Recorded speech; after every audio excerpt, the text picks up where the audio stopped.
Eu estava num funeral. Olhei e de repente saiu de dentro de um carro um caixãozinho branco desse tamanhozinho assim. Aí eu percebi em que tipo de funeral eu estava. E quando eu olhei aquela cena assim, eu no funeral errado, me veio na hora um texto bíblico na cabeça, sabe? E Jesus, olhando, se compadeceu daquela multidão, porque eles eram como ovelhas que não têm pastor. Eu digo, estou entendendo. Fui até o casalzinho, eu digo assim, vocês são os pais do bebê? Somos sim. Vocês têm algum padre, algum pastor que falou ou vai falar para vocês? Orar com vocês? A gente não tem. Meu nome é Fernando. E hoje Deus me mandou aqui para ser o pastor de vocês. Vocês aceitam? A gente aceita, sim.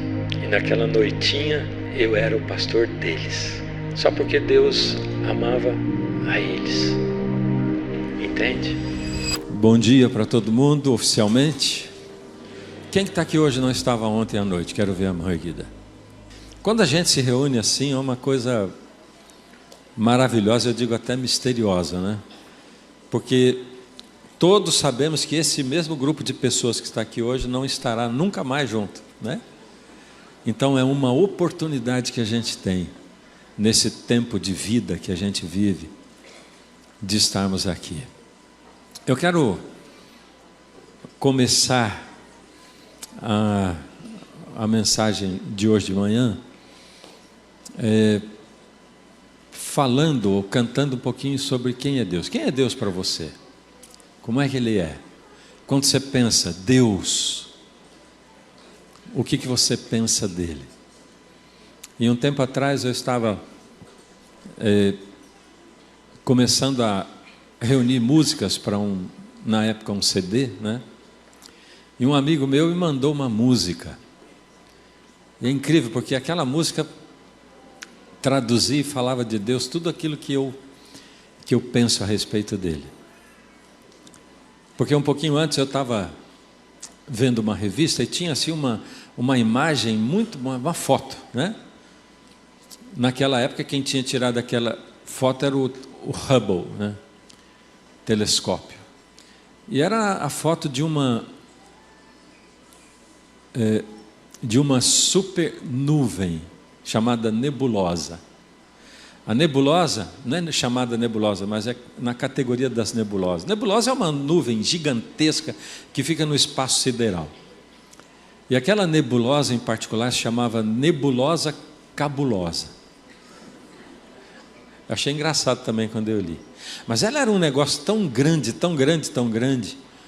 Imagina uma nuvem tamanho do espaço sideral e que recebia luzes do universo, e aí ela tinha uma coloração, uma mistura de para cima assim rosa, e depois ia um degradê para o azul e terminava com o verde. Era um negócio assim, e as estrelas por trás dela, os planetas, uma coisa. Eu fiquei olhando para aquilo ali, eu me assombrei diante daquilo, porque logo em seguida me veio um pensamento assim: uau, e foi Deus que criou isso aqui, que Deus grande, maravilhoso. E logo em seguida me arrepiei de novo, porque o pensamento que veio em seguida foi assim: e Ele diz que Ele se inclina para ouvir a minha oração, se coloca como o meu Pai, aquele que está perto de mim. Que Deus é esse? Pode tocar o playback, por favor. Tão grande, tão poderoso. No princípio criou Deus os céus e a terra. Mas também um Deus tão próximo, tão achegado da gente, que se inclina para ouvir quando a gente conecta com Ele em oração. Esse é o Deus que eu conheço, o Deus que se manifesta para mim pela Bíblia e a cada dia quando eu me achego a Ele.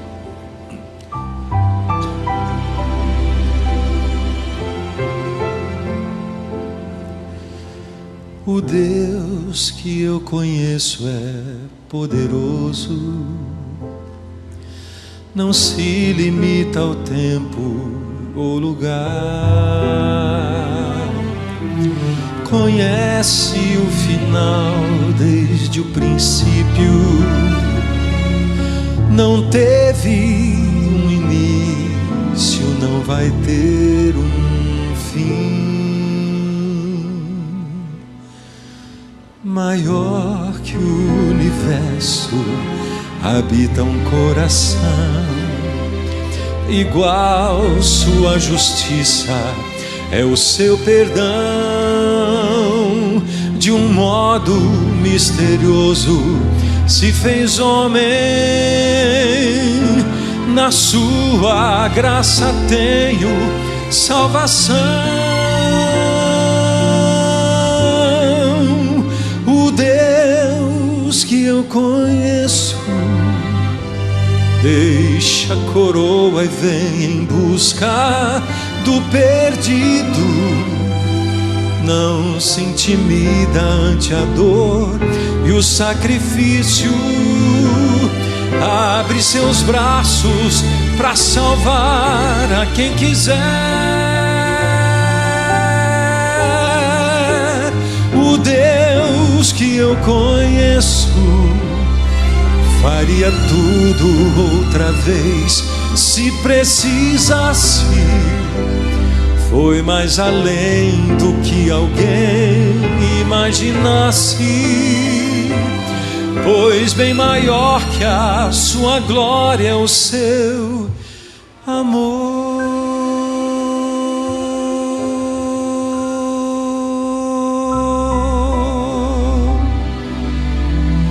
Que Deus maravilhoso é esse, não é? Ele é o seu Deus acessível. É o meu Deus. O Deus que eu conheço é diferente. Vai fundo quando o assunto é salvação. Entrega a própria vida pelos filhos, morrendo pendurado numa rude cruz. Maior que o universo habita um coração, igual sua justiça é o seu perdão. De um modo misterioso se fez homem, na sua graça tenho salvação. O Deus que eu conheço deixa a coroa e vem em busca do perdido. Não se intimida ante a dor e o sacrifício.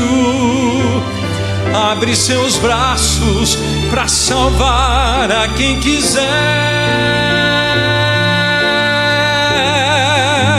O Deus que eu conheço faria tudo outra vez se precisasse. Foi mais além do que alguém imaginasse, pois bem maior que a sua glória é o seu amor.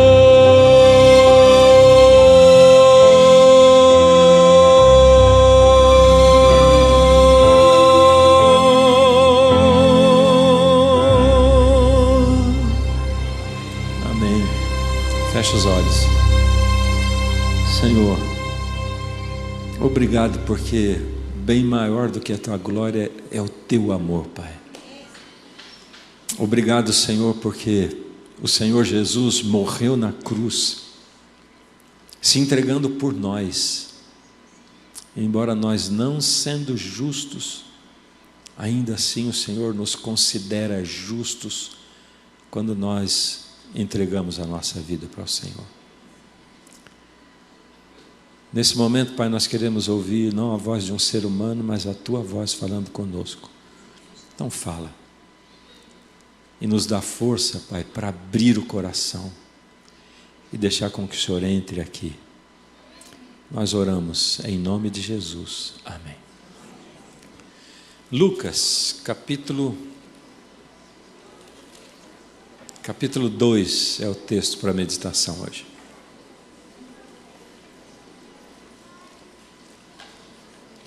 Nós vamos ler do verso 25 em diante, onde diz o seguinte: havia em Jerusalém um homem chamado Simeão. Eu vou chamar você para prestar atenção nos detalhes do texto, tá bom? Porque a gente vai conversar sobre os detalhes. E quando eu prego, eu tenho essa mania aí de ficar conversando com a igreja. Aí eu falo e espero que vocês respondam, tá bom? Então vamos lá. Vou ler de novo. Havia em Jerusalém um homem chamado Simeão. Homem este justo, piedoso, que esperava a consolação de Israel. E o Espírito Santo estava sobre ele. O que será que era essa consolação de Israel que Simeão esperava? O que será que era? O texto vai dizer: revelara-lhe o Espírito Santo que não passaria pela morte antes de ver o Cristo do Senhor. E esse era a consolação de Israel que Simeão esperava. Ou seja, ele esperava ver o Messias com o coração ardente, com um desejo muito grande. Movido pelo Espírito, foi ao templo. E quando os pais trouxeram o menino Jesus para fazerem com ele o que a lei ordenava, Simeão o tomou nos braços e louvou a Deus, dizendo: agora, Senhor, podes despedir em paz o teu servo, segundo a tua palavra, porque os meus olhos já viram a tua salvação, a qual preparaste diante de todos os povos, luz para a revelação aos gentios e para a glória do teu povo Israel. E estavam o pai e a mãe do menino admirados do que dele se dizia. E a gente para por aqui. É interessante, eu comecei ontem dizendo isso aqui, vou dizer a mesma coisa, como é que qualquer texto da Bíblia que você leia, seja de Antigo ou Novo Testamento, se encaixa no tempo em que você vive, nas circunstâncias que você vive e para a tua vida em particular. Para a gente como mundo, como cidade, como país, como igreja, como família e como indivíduo. Esse texto aqui tem tudo a ver com aquilo que a gente vive hoje. Vou falar algumas coisas que contextualizam isso aí. Primeiro, Deus tinha prometido que o Messias viria. E já fazia quanto tempo que o Messias tinha sido prometido? Consegue concatenar as ideias? Vou ajudar você. Ele tinha sido prometido no Éden, na criação, logo depois do pecado. Quando Deus diz assim: porém inimizade, lembra? Serpente, mulher, a sua descendência e o seu descendente, ele vai pisar a cabeça da serpente. Esse era o prometido de Deus, e ela vai ferir o calcanhar. Então tinha sido prometido no Éden. E esse povo aqui estava há quanto tempo esperando o Messias? O povo judeu? 4.000 anos. Era muito tempo. Aí o Messias veio, que era Jesus, e antes de ir ele diz assim: virei outra vez, e deixou todo mundo esperando de novo. Deus gosta de deixar a gente esperando, não é verdade? E Jesus também não definiu as coisas quanto a tempo, nunca, nunca. Isso aqui está certinho para lembrar a gente que a gente não tem que estar preocupado quanto a tempo, jamais, nunca. Na parábola das 10 virgens, por exemplo, ele diz o quê? Vigiai, pois não sabeis o dia e nem a hora. Ele está dizendo, o importante é vigiar, não é saber o dia e a hora. Então ficaram esperando o Messias 4.000 anos, e nós estamos esperando o Messias, ou Jesus, voltar, já fazem quantos anos? 2.000 anos. Olha que situação parecida, né? Eles estavam num momento em que as pessoas diziam assim: olha, as profecias indicam, o Messias está para nascer a qualquer momento. Olha lá as profecias de Jeremias, olha Daniel, ele está para nascer em algum momento. E aí tinha um grupo que dizia assim: esse negócio, essa história eu ouço desde que eu era pequeno, já faz 4.000 anos que a gente está esperando o Messias. E o outro dizia: mas é por isso mesmo, ele está às portas. E a gente vê a mesma situação hoje. Enquanto tem um grupo esperando ardentemente, contando os minutos, os segundos, outro displicente. Já fazia também, nesse momento, esse é o período intertestamentário, tá? Entre os dois testamentos, o Antigo e o Novo. E esse tempo aqui já faziam 400 anos que não tinha profeta em Israel. 400 anos já que ninguém se levantava para dizer: segundo a palavra do Senhor eu vos digo. Contudo, esse texto aqui está dizendo que o velhinho Simeão era profeta, não é? Profeta. Será que as pessoas sabiam que ele era profeta naquela época? Sabe por quê? Quando fica muito tempo sem profecia assim direta, as pessoas já... Imagina que eu dissesse para vocês hoje aqui assim: para iniciar a mensagem de hoje eu quero fazer para vocês uma revelação. O Senhor Deus me revelou que eu, Fernando, não vou passar pela morte. Jesus vai voltar enquanto eu estiver vivo ainda e nós vamos para o céu. Aí um monte de gente ia dizer amém e outros ia dizer como é que Deus revelou para ele isso aí, hein? Foi sonho, foi visão, inventou. Ia ficar uma interrogação enorme na sua cabeça. É ou não é? Por quê? Como é que Deus fez isso? E eu não sei se o Simeão contou para alguém que Deus tinha revelado para ele que ele não passaria pela morte sem antes ver o Messias. Eu não sei. E eu fico conjecturando. Eu gosto de conjecturar essas coisas, sabe? A Bíblia dá espaço para a gente, né? Para a gente entrar na história, trazer a vida da gente para dentro da história, ou levar para dentro da história, ou trazer a história para a vida da gente, para a gente colocar dentro do nosso pensamento, dentro de como pensavam os personagens bíblicos, como é que a gente sente. E eu fico pensando, se o Simeão falou para alguém que Deus disse para ele que ele não passaria pela morte sem antes ver o Messias, ele tinha um problema. Porque aí tem alguns que iam acreditar e outros que iam ficar descrentes. E tem mais. O tempo foi passando, Simeão foi ficando velhinho, e velhinho, e velhinho, e nada do Messias. Nada. Um dia, Simeão foi ao templo, e é assim que começa o nosso texto. Simeão foi ao templo, e ali no templo estavam acontecendo as coisas que sempre acontecem, né? Tem coisas que sempre acontecem no templo, né? Hoje aqui a gente viu um monte de coisas que sempre acontecem no templo acontecer.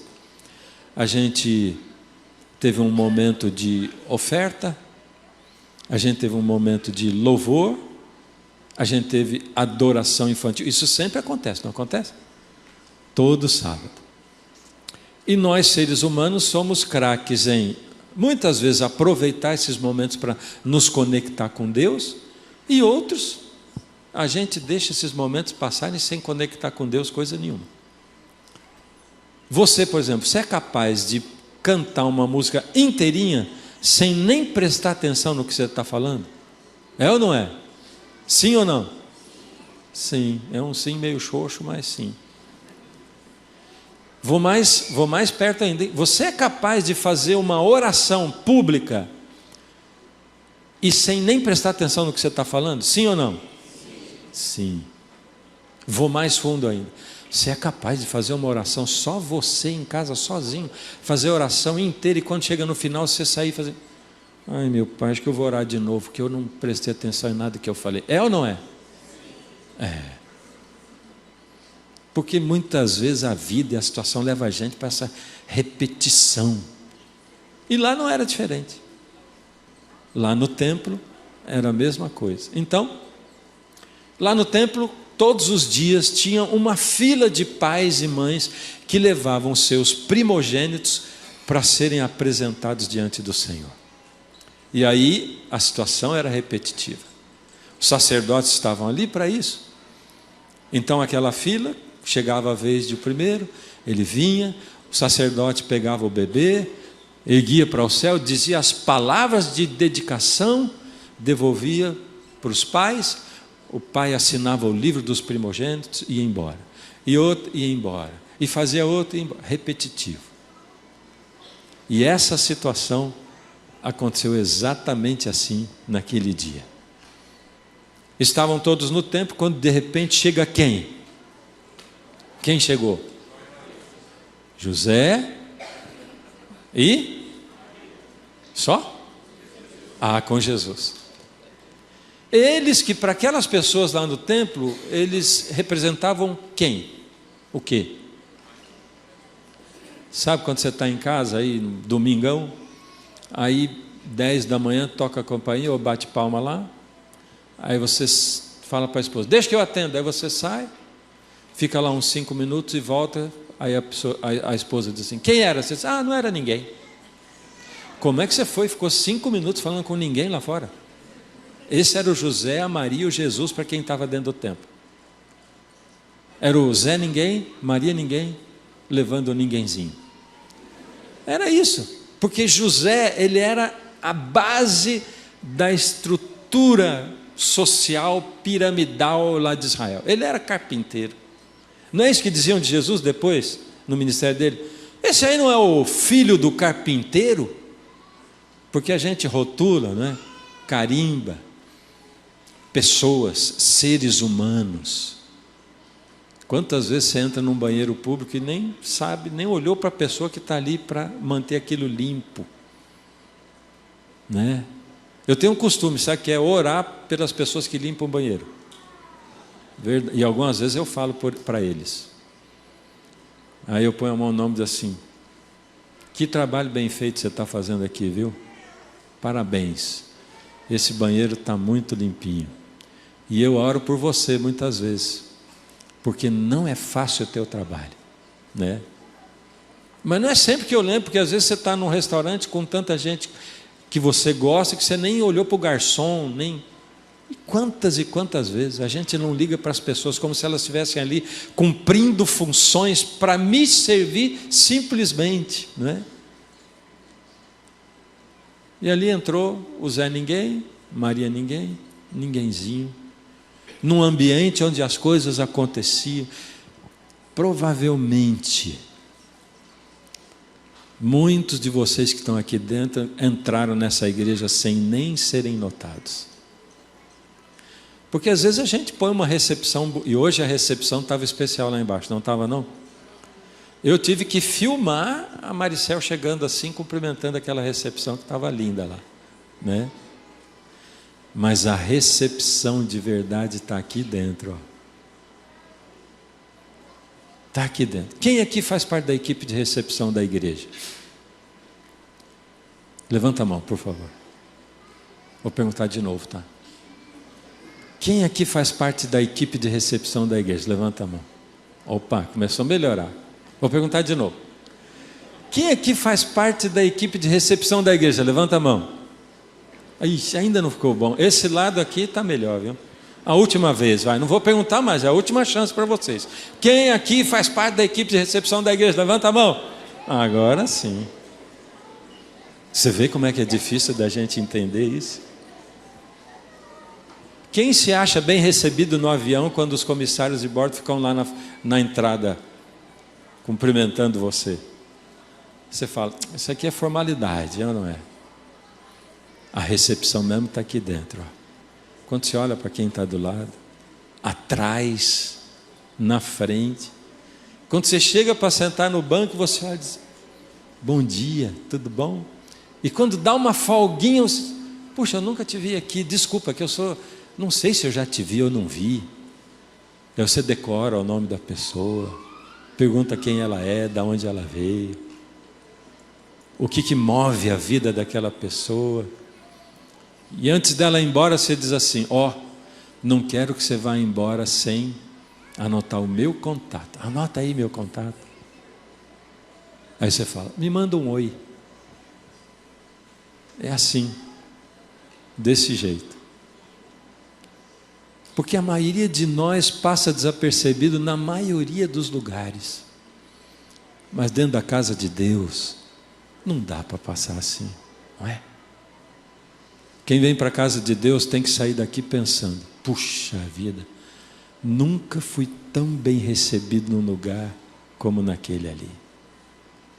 José e Maria entraram, mais um no meio de um monte.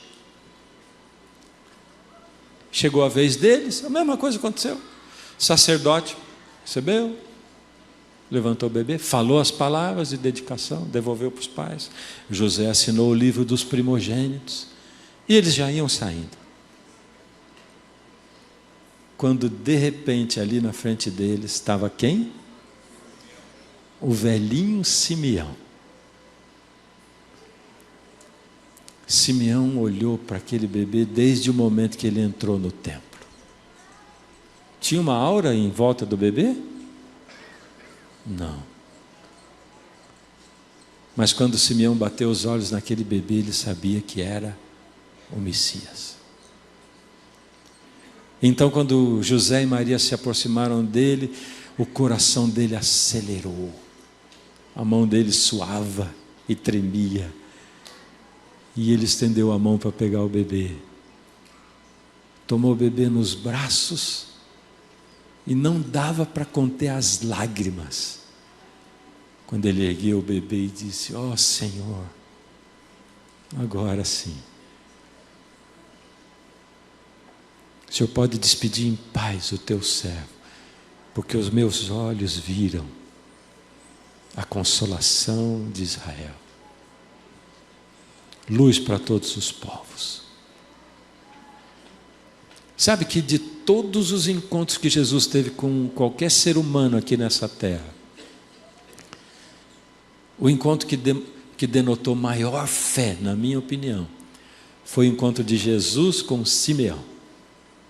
Sabe por quê? Os outros viram Jesus adulto, pelo menos pregando, ensinando, curando, fazendo um milagre daquele tipo, como uma ressurreição de Lázaro, por exemplo. Mas Simeão viu Jesus desse tamaninho, recém-nascido, pequenininho. Mas ele não tinha dúvida de que aquele era o Messias. E eu tenho uma pergunta para fazer para você agora. Qual era a diferença? O que fazia diferença entre essa visão que Simeão teve daquela situação e a visão que os outros todos tiveram? O que fez essa diferença? Fala para mim, o quê? O texto revela. Você viu como é que a gente começa lendo o texto? Ele diz assim, o primeiro verso que nós lemos, verso 25. Havia em Jerusalém um homem chamado Simeão, e continua, e lá no finzinho desse verso diz, e o Espírito Santo estava sobre ele. O verso 26, revelara-lhe o Espírito Santo que não passaria pela morte sem antes ver o Cristo. E verso 27, movido pelo Espírito foi ao templo. 3 vezes, não está aí por acaso, você entende? Está aqui para dizer para a gente que Jesus inaugurava uma nova dispensação. Está aqui para dizer para a gente o que fazia a diferença de Simeão. Porque a gente pode pensar assim, mas é porque ele era profeta. Não é porque ele não nasceu profeta. Ele somente escolheu andar com Deus. E Deus no momento diz assim, posso confiar nele. E ele desejava ardentemente. Sabe quando Paulo fala para Timóteo, diz, combati o bom combate, completei a carreira e tal. E ele diz assim, e desde agora a minha coroa já está preparada, a qual o Senhor me dará, o Senhor justo juiz naquele dia, não somente a mim, mas também a todos quantos amam a sua vinda. Simeão amava a chegada do Messias, ele desejava a chegada do Messias, e Deus deu para Simeão contemplar a chegada do Messias. E aí eu pergunto para mim mesmo: eu amo a sua vinda, eu amo, eu desejo, eu almejo a sua vinda. Sabe por quê? Quanto mais eu vivo, eu vejo que a vida passa rápido demais. Você só percebe que a vida passa rápido demais por duas coisas. Primeiro, é o que você vê no espelho. Segundo, é como as pessoas te veem. É incrível isso. Meus filhos já começam a me tratar diferente já. Não, pai, deixa que eu faço, deixa que eu faço. Sabe como é que é? Eita, nós. Tá lascado, né? Negócio de deixa eu faço.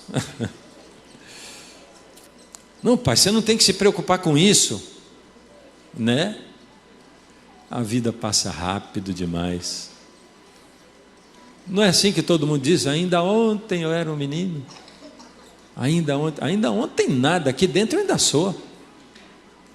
Só não está correspondendo àquilo que eu vejo no espelho. Isso não corresponde. Nem a cor da barba, né? A vida passa muito, muito rápido. E aí você fica pensando, se não tem Deus, se não tem Jesus, se não tem a volta de Jesus, se não tem nova terra, se não tem ressurreição, se não tem eternidade, do que vale a pena viver nesse mundo? Do que vale a pena? O que fazia diferença na vida de Simeão era o Espírito. E aí eu quero perguntar, vamos lá, pergunta fácil, daquelas de jardim da infância, tá? Quem aqui é batizado na água, levanta a mão, quero ver. Olha aí, que beleza. É importante para ser batizado na água? Ó, pouco, médio ou muito importante? Qual é? Muito, Jesus falou assim, quem crer e for batizado, será salvo. Espera aí, mas quer dizer que quem passou por essa vida, não conheceu Jesus, não se batizou, se perdeu? Não. Ele está dizendo, quem crê, ou seja, se você me conheceu, eu espero que o nosso relacionamento não fica só naquela coisa inicial. Eu não sou de ficar com ninguém, nem de namorar, eu sou de casar. E o batismo é o casamento. Não me enrola. Quem crê e for batizado, será salvo. É isso que ele fala. Quão importante é o batismo no Espírito Santo? Pouco, médio ou muito? E quem aqui é batizado no Espírito? Ó que diferença. Você sabe por quê? É porque a gente nem sabe direito se foi ou não foi, não é? Mas é muito importante, não é? Mas a gente não sabe. Na verdade é essencial, sabe? Quer ver? Vamos dar uma olhadinha aqui em Romanos capítulo 8. Eu só vou poder tocar na superfície desse assunto, porque ele é muito, muito lindo e profundo e indispensável. Mas eu só vou tocar na superfície dele. Romanos 8, vamos ler o verso 14. Pois todos os que são guiados pelo Espírito de Deus são filhos de Deus. Será que ele está querendo dizer que quem não é guiado pelo Espírito de Deus não é filho de Deus? O que você acha? Mas eu sou batizado na água. Mas está dizendo, todos que são guiados pelo Espírito de Deus são filhos de Deus. Olha o que ele tinha dito no verso 9. Vós, porém, não estáis na carne, mas no Espírito, se, de fato, o Espírito de Deus habita em vós. E se alguém não tem o Espírito de Cristo, esse tal não é dele. Uau! Ele está dizendo isso mesmo, sabe? Ele está dizendo assim, você pode sim ter sido batizado na água, você pode sim ter recebido o Espírito. Será que a gente pode perder o Espírito? O que você acha? Pode ou não pode? Primeiro, Quando é que a gente recebe o Espírito? Em que momento? Bom, nunca a gente pode engessar a vida e a experiência espiritual de ninguém, de nenhuma pessoa.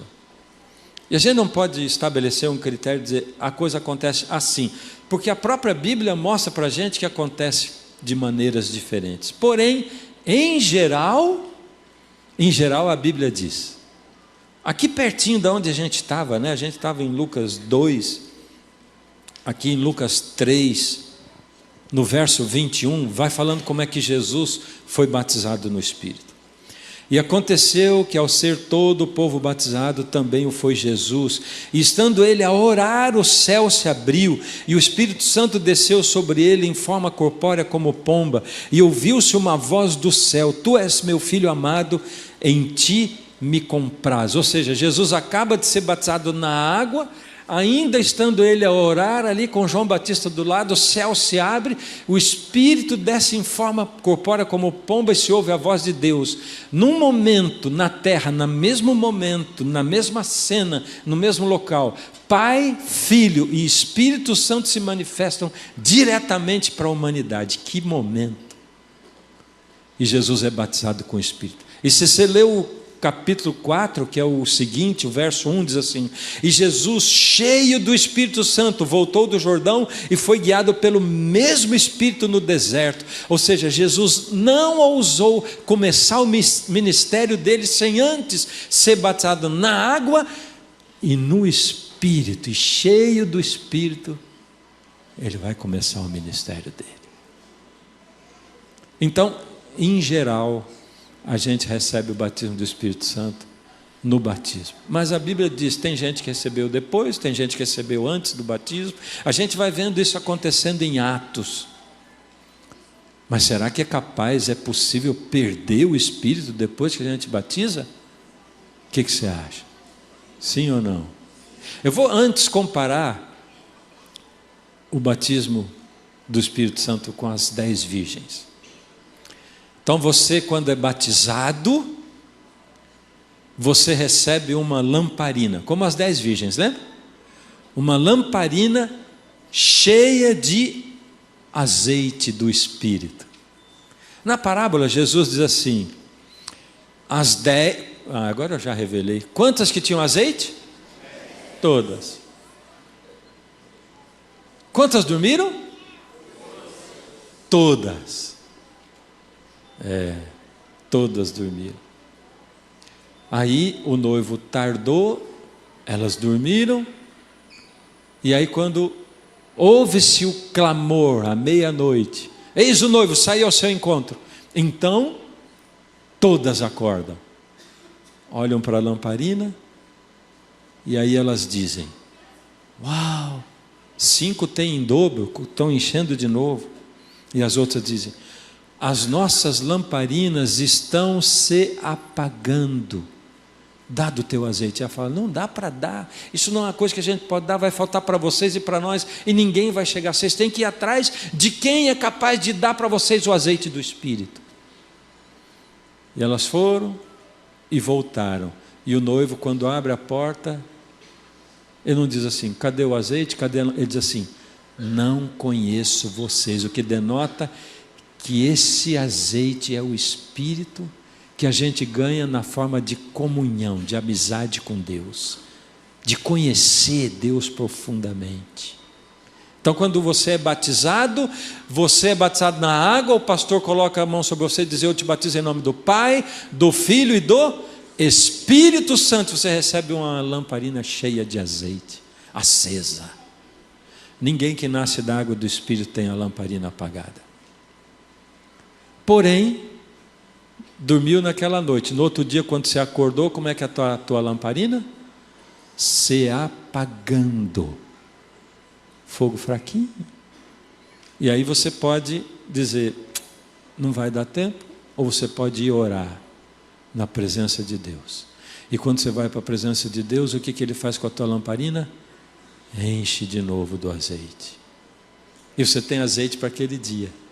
E todo dia você tem a lamparina ainda. Mas quando você deixa de botar o azeite, o que acontece com ela? Apaga. Me dá um exemplo de alguém na Bíblia que perdeu o Espírito Santo. Teve o Espírito, mas perdeu. A gente lembra logo dele. Eu gosto dele, do exemplo dele, o Saul. Porque é fantástica a descrição de como Saul é ungido, batizado no Espírito Santo. E ele fica cheio do Espírito. A Bíblia chega a dizer, ele foi transformado numa outra pessoa.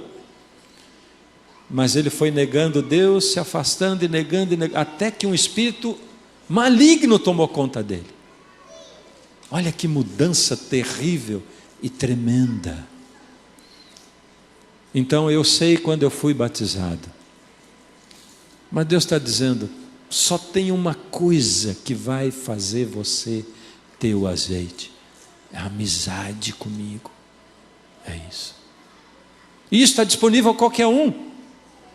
Você não tem que olhar para ninguém, para um pastor, para alguém que se admira e diz assim, uau, eu queria ser igual a ele. Você não tem que fazer isso, porque está acessível a você na sua casa. Deus não pede nada de você que não esteja acessível à sua mão. Não interessa o teu nível social, não interessa o quanto você ganha, não interessa quem você é, o lar onde você nasceu, não interessa, está acessível a você. Você só tem que querer e buscar. E aí Paulo diz, porque quem é guiado pelo Espírito, esse sim é filho de Deus. E quando falo em guiado pelo Espírito, eu só consigo lembrar de uma pessoa, Nicodemos. Lembra de Nicodemos? Nicodemos, ele era um religioso feito nós, adventistas do sétimo dia, sabe? Aliás, eu vou dizer mais, hein? Nicodemos era um religioso feito nós, crentes do nosso tempo. Nicodemos era o retrato dos crentes de hoje. Nicodemos entendia de Bíblia, porque nunca se soube mais, se teve mais informação de Bíblia como hoje. Como tem informação disponível? Livros, comentários, teologia, meditações, lição de escola sabatina, nunca foi tão acessível. É só você pensar que na época de Jesus, como é que eles iam fazer para ler uma Bíblia? Então, tem tudo no teu celular, mas também tem Bíblia. Ele está aqui, a um clique. Então, Nicodemos era o entendido de Bíblia, o doutor, e ele era seguro de si, porque Nicodemos fazia parte do povo de Deus, diferente dos outros povos. E nós não somos assim? Quem sou eu? Eu sou um crente. Eu faço parte do povo de Deus e oro por esse mundo que está perdido lá fora. O Nicodemos é o nosso retrato aqui. Porém, Nicodemos sentiu o desejo de encontrar com Jesus, o que já é muito difícil. Sabe, quando Jesus manda a carta para a igreja de Laodiceia, que somos nós também, e que também é o retrato de Nicodemos, ele fala assim, sabe qual é o maior problema de você, Laodiceia? É que você acha que tudo que você faz, que você dá, tudo que você é suficiente, e você espera a minha aprovação. Você é rico, sou, e de nada tenho falta. Você se sente melhor do que muitos crentes da tua igreja. Você olha para eles com desdém, com desprezo, como se você fosse melhor do que eles. Você classifica o outro, aquele ali é morno, aquele ali é frio. A igreja é assim, ela é morna porque tem os frios e tem os mornos e tem os quentes, né? Não é assim que a gente pensa? A gente classifica. Mas Nicodemos sentiu na alma que tinha alguma coisa na pregação de Jesus, e que Jesus, pelo que diziam as profecias e a Escritura, ele poderia ser o Messias. Então ele foi encontrar com Jesus de noite, para ninguém saber, porque comprometia o emprego dele. E ele chega, se esforçando ao máximo, porque ele era o doutor Nicodemos. As pessoas vão me ver dentro daquela igreja de crente, que guarda o sábado, meu Deus do céu. Já disseram para mim que eles são uma seita. E aí ele chegou da frente de Jesus. Aí ele diz, faz um elogio para Jesus, né? Sabemos que tu és mestre em Israel, porque ninguém pode fazer o sinal que tu fazes, se não for da parte de Deus. E aí Jesus já corta logo as introduções, os elogios, e eu digo assim, Jesus em alguns momentos, ele foi assim, 2 pés no peito, pá! Foi assim com Nicodemos. Sim, Nicodemos, esse Nicodemos que está aí, esse não presta para nada, não se aproveita nada, tem que morrer e tem que nascer um outro. Pensa numa humilhação tremenda, hein?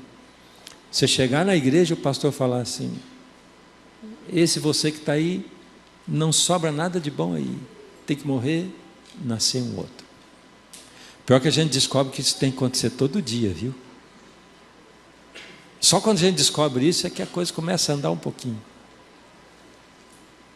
E aí Nicodemos, ele ficou tão bravo que ele ficou sarcástico. Tá certo, então me explica como é que é, como é que eu vou entrar na barriga da minha mãe de novo, você não vê que eu sou velho? Aí Jesus diz assim, Nicodemos, nós estamos falando de 2 assuntos diferentes. Você está falando de nascer da carne, e nascer da carne é assim, Nicodemos, você nasce da barriga da tua mãe. Todo ser humano na terra é nascido da carne, cresceu na barriga, saiu da barriga e está aí vivendo. Isso é nascer da carne, todo mundo é assim. Mas eu estou falando de um outro nascimento, Nicodemos. Estou falando de nascer da água e do Espírito. Se alguém não é batizado na água e no Espírito, não pode ver o reino de Deus. Nascer da água e do Espírito. Pensa nisso. Sabe por quê? O pessoal começou a ficar preocupado agora, só porque o Trump fez lá um convite para todo mundo adorar no sábado. Ficou sabendo disso aí? Aí as pessoas, meu Deus, mas isso não é o que está na profecia? Isso é o contrário do que está na... Mas quem disse que você sabe como é que as coisas vão acontecer? Quem foi que falou para você? Você não prestou atenção que quando Jesus nasceu, os entendidos de Bíblia não estavam preparados? Você não entendeu ainda? Quem que estava lá no nascimento de Jesus? Quem dos teólogos? Quem dos crentes estava lá?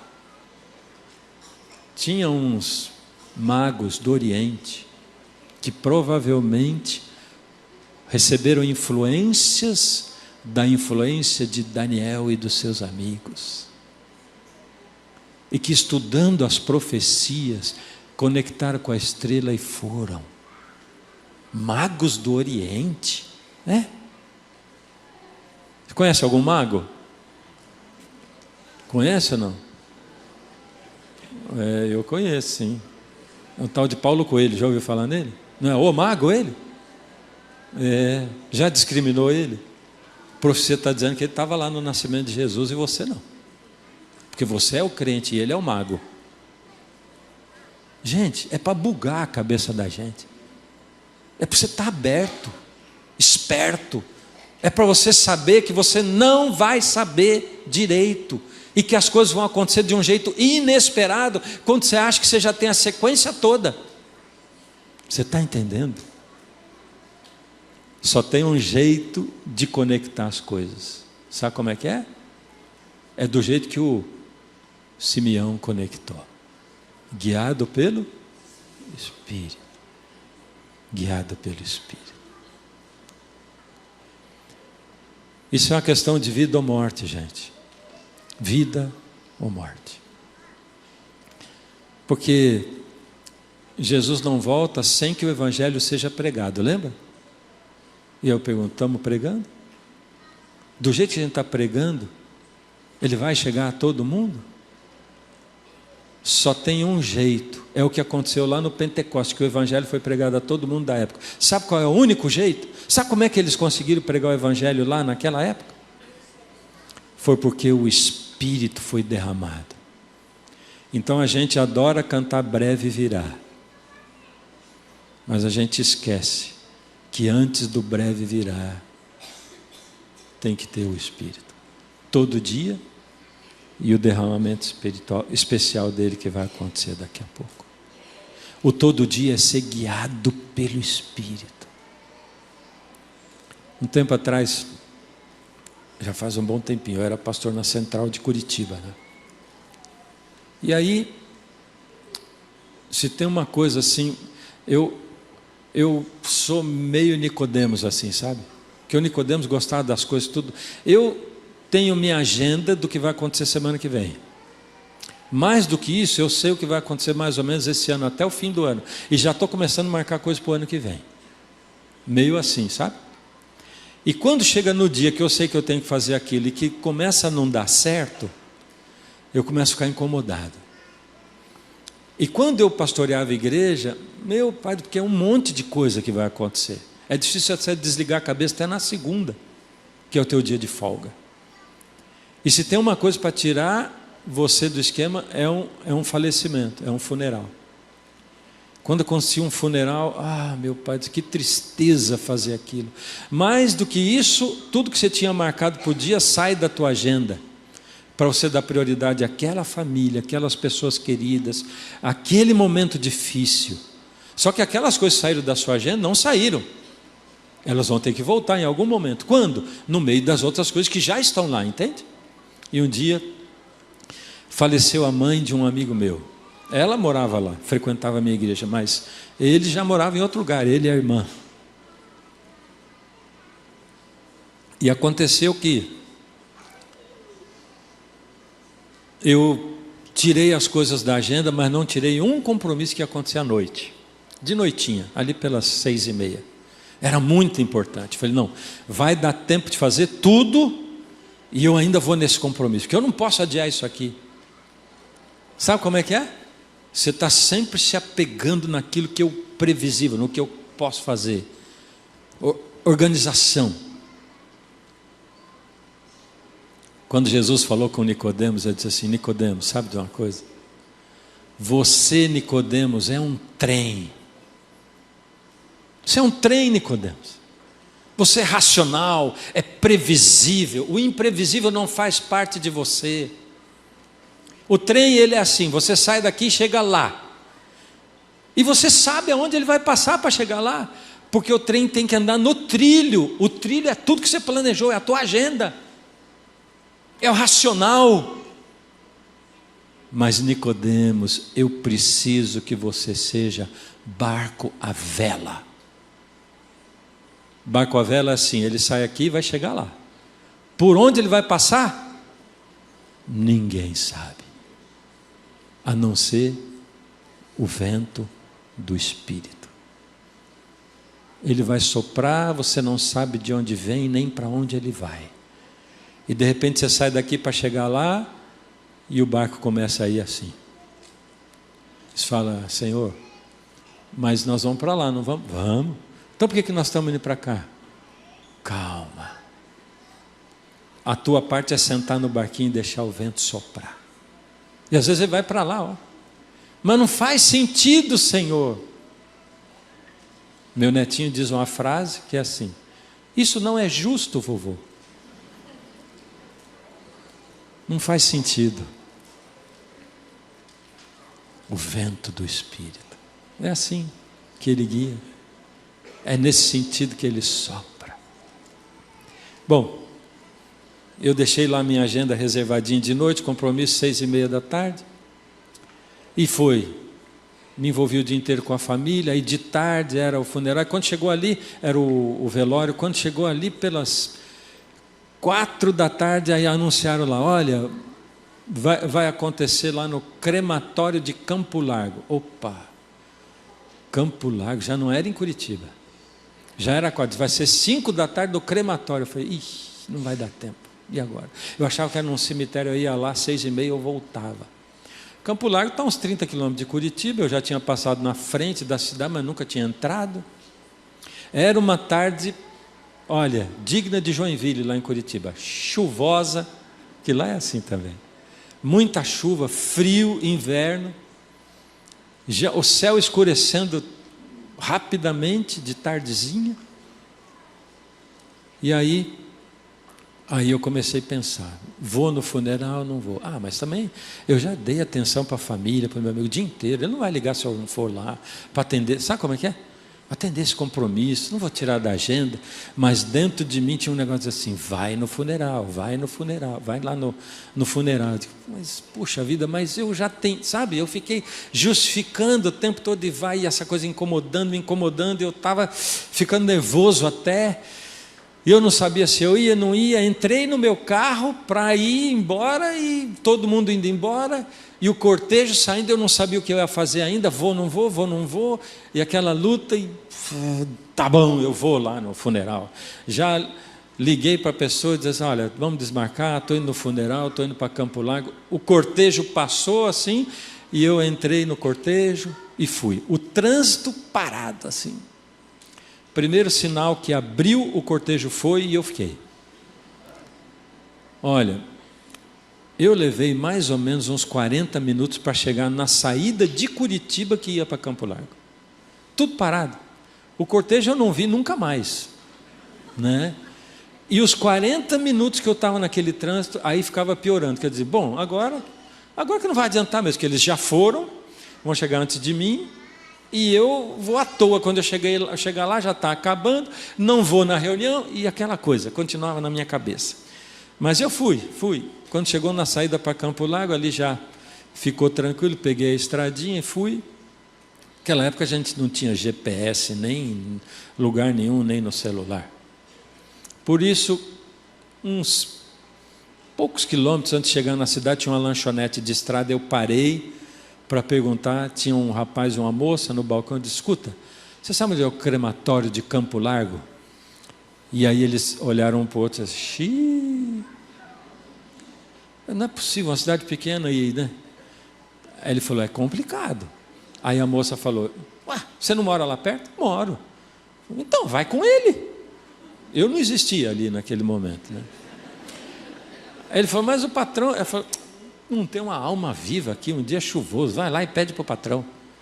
Ele foi, voltou e disse, ele deixou. Falei, tá bom, vamos lá comigo. Aí estava eu agora com um estranho dentro do meu carro, indo para o crematório numa cidade que eu não conhecia. Entramos, realmente, entramos ali, daqui a pouco pegamos à esquerda uma estradinha de terra, já estava tudo escuro, né? Tudo escuro, não tinha iluminação na estrada, nada, e eu com aquele camarada indo de carro ali, e chuva que não parava mais, e daqui a pouco ele falou, o senhor pode parar aqui? Eu parei e falei, cadê o crematório? Ele falou, não, aqui é a minha casa, eu vou ficar aqui. Tá. Falou, o crematório é que o senhor anda mais 1 quilômetro aí para frente, o senhor vai olhando para o lado esquerdo, tem um portão branco de ferro, aí o senhor buzina lá que eles abrem, o senhor vai entrar. Tá bom, obrigado, desceu, foi embora. E aí fui eu. Quando foi chegando mais perto lá, de repente eu vi o portão branco e os carros do cortejo tudo parado esperando o portão abrir. Foi uau, que coisa, cheguei junto com eles, aqui o portão abriu, foi entrando um carro, outro entraram lá. Eu parei, saí do carro, como estava chovendo, já corri ali, tinha um abriguinho, tipo uma varanda ali no crematório, e fiquei esperando o pessoal sair do carro. Saiu um, saiu outro. Ninguém do meu funeral. Ninguém. Saiu todo mundo, não tinha ninguém do meu, e eu vi que eu estava em outro funeral. Eu digo, meu pai, o que aconteceu? Então o rapaz lá, eu digo assim, escuta, mas... E a cremação da dona fulana? Ele falou, não, atrasou tudo aqui hoje, só vai ser daqui 1 hora ainda. O pessoal nem chegou ainda. Cheguei antes, é lógico, eu estava sozinho, eles eram um cortejo, é mais difícil de mover, né? Bom, nisso aí de repente eu estava num funeral. Olhei e de repente saiu de dentro de um carro um caixãozinho branco, desse tamanhozinho assim. Aí eu percebi em que tipo de funeral eu estava. Aí meus olhos bateram assim para tentar identificar quem eram os pais.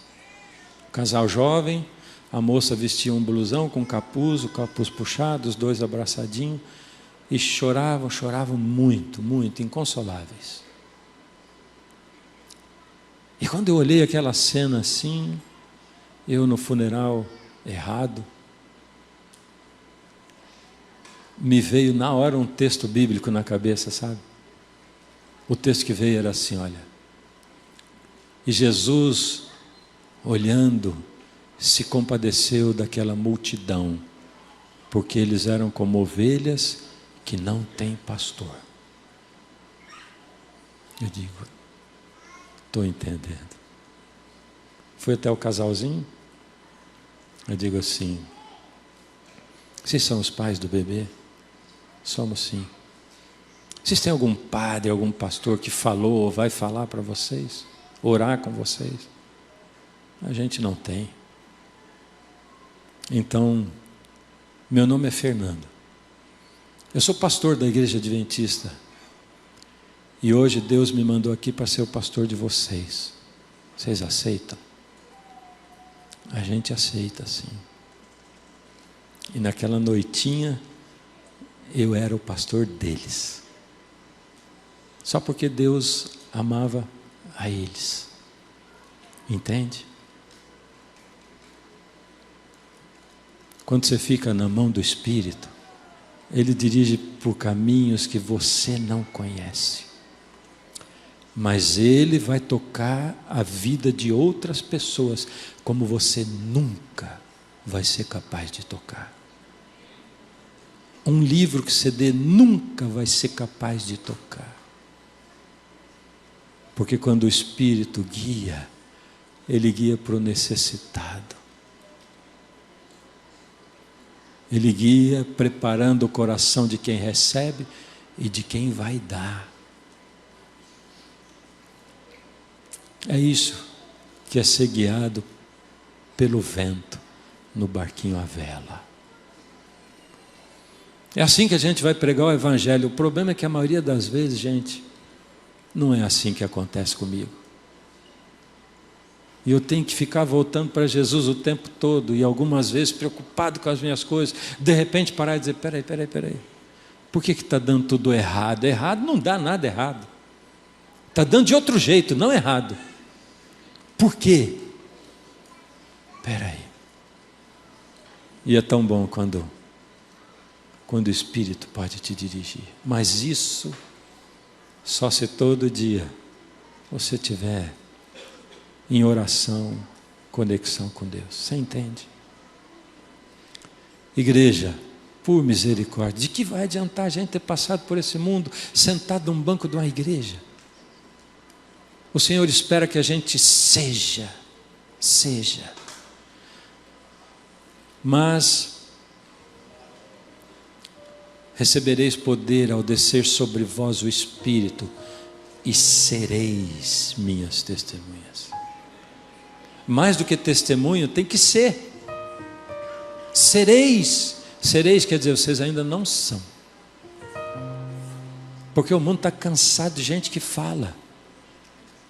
O mundo quer gente que seja. Aí você pode testemunhar, porque o teu testemunho vai ser vivo, positivo, e Deus vai te usar poderosamente. Não desiste disso, não está longe de você. Não renuncia a isso, reclama isso, não esquece disso, clama por isso. Porque, como Jesus disse, o Senhor está muito mais interessado em dar o Espírito a quem pede do que um pai está interessado em dar o pão para um filho. O Espírito é teu. Recebe. E eu sei que você vai olhar para você mesmo e vai dizer assim: eu não sou digno. Quem sou eu? O pastor está falando. Essa é a maior artimanha de Satanás, sabe? Sabe quem aqui dentro é digno? Sabe quem é? Ninguém. Eu não sou. Se a gente fosse digno, não precisava de Cristo. A grande coisa da justificação é que mesmo eu não sendo justo, o Senhor olha para mim e me considera justo. Ele diz: pronto, você é justo. Mas eu não sou, Senhor. Mas eu te considero. Eu te considero. Pela minha justiça eu te considero. Não está longe de você, está perto de você. Entrega. Quando a gente vai diante de Deus, eu vou dizer quando eu vou, né? Muitas e muitas vezes eu gostaria de ter só coisa boa para dizer para Ele. Histórias como essa que eu contei aqui. E dizer: Senhor, o Senhor viu que dia. Eu relutei, mas no fim deu tudo certo, o Senhor viu? Mas o problema é que na maioria das vezes não é assim. Na maioria das vezes eu vou cabisbaixo, digo: Senhor, de novo, eu vou confessar os mesmos pecados de novo, eu estou me sentindo humilhado por isso, Senhor. Aí Deus fala assim: mas o que você tem para me entregar hoje? Senhor, até o meu coração está aqui quebrado, partido. Fala: mas cadê ele? Está aqui no chão, eu estou estilhaçado, Senhor. Ele fala: tá bom, me entrega. Entrega o quê? Isso aí que sobrou. O Senhor vai querer mesmo isso aqui? Vou. Saiu catando os cacos, catando os pedaços no chão. Tem que juntar para entregar aquilo que para mim não é nada, é pior que lixo. Aí Deus pega com carinho e diz assim: que bom que você me entregou, agora eu posso juntar tudo de novo para fazer um Fernando melhor do que você era ontem. E é só entregando que Ele pode usar isso de novo. Como é que você está? Pode tocar a música, por favor. Como é que você está? Acho que é igual a mim, né? Partido, quebrado. Entrega para Deus. Não esqueça, Deus é acessível a você, o Espírito Ele é para você. Eu vim salvar os pecadores, eu vim para os doentes. Esse é o nosso Senhor.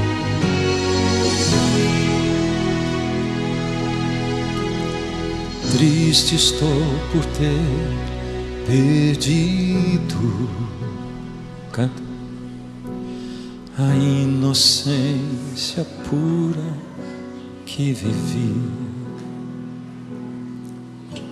pedaços que de mim caíram, pareciam ter caído no vazio. Mas Deus ouviu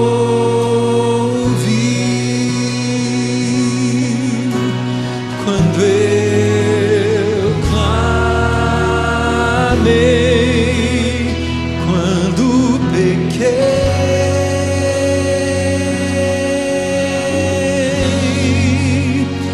É feliz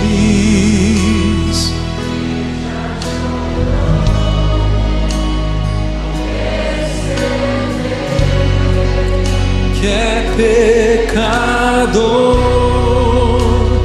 ao clamar pelo perdão. Meus pedaços Deus juntou.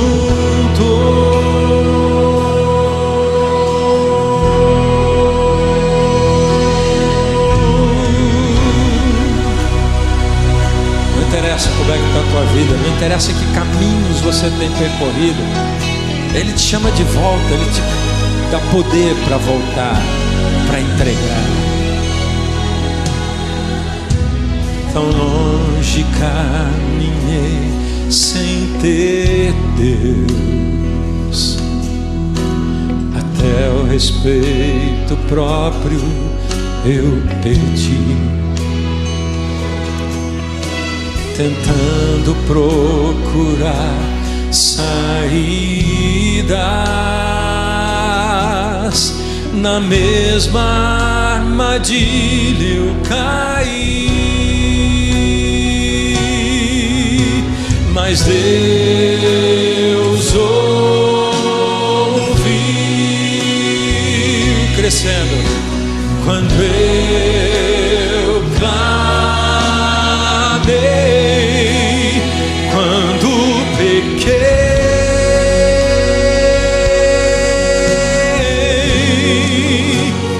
É feliz quem já chorou ao perceber que é pecador, ao clamar pelo perdão, meus pedaços Deus juntou.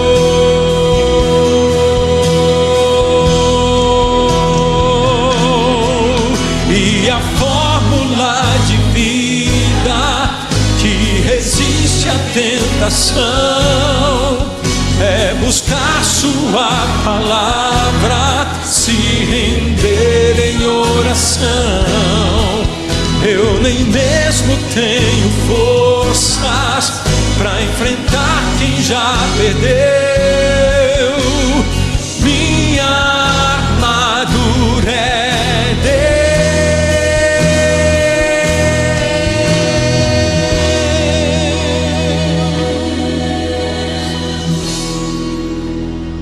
É feliz quem já chorou. Não esquece disso nunca mais. A cada manhã lembra disso.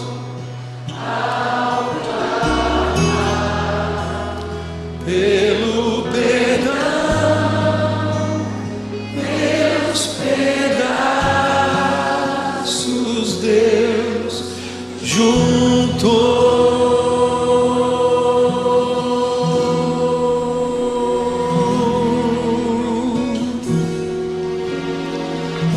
Eu vou orar, mas se manifeste a Deus de alguma maneira.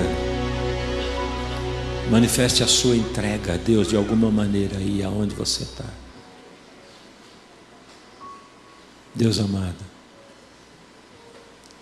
aqui está a nossa voz, Pai, fraca, embargada, maravilhados diante de tanto amor. Quem somos nós, Pai? Ainda assim o Senhor nos chama, nos abraça, chama a nossa atenção e diz: ei, olha aí, eu quero você assim mesmo, estou acessível a você, é de você que eu preciso. Ó Senhor, a gente não tem forças nem para entregar, mas ainda assim o Senhor diz: eu faço em você tanto querer quanto fazer. Então, Senhor, eu quero dizer, nos ajude a querer, Pai. Nos ajude a fazer, Pai. Porque só o Senhor é capaz. A gente só pode pedir para o Senhor. Perdoa os nossos pecados. Derrama sobre nós o Teu Espírito. E nos separa para sermos Teus, Pai. Nesse momento eu quero dizer para o Senhor: eu me entrego. Nesse momento nós vamos dizer ao Senhor: eu me entrego. Em nome de Jesus. Amém. Deus te abençoe. Amanhã a gente tem um encontro. Não vem sozinho ao encontro. Traz alguém que você ama para encontrar Jesus amanhã à noite. Deus abençoe.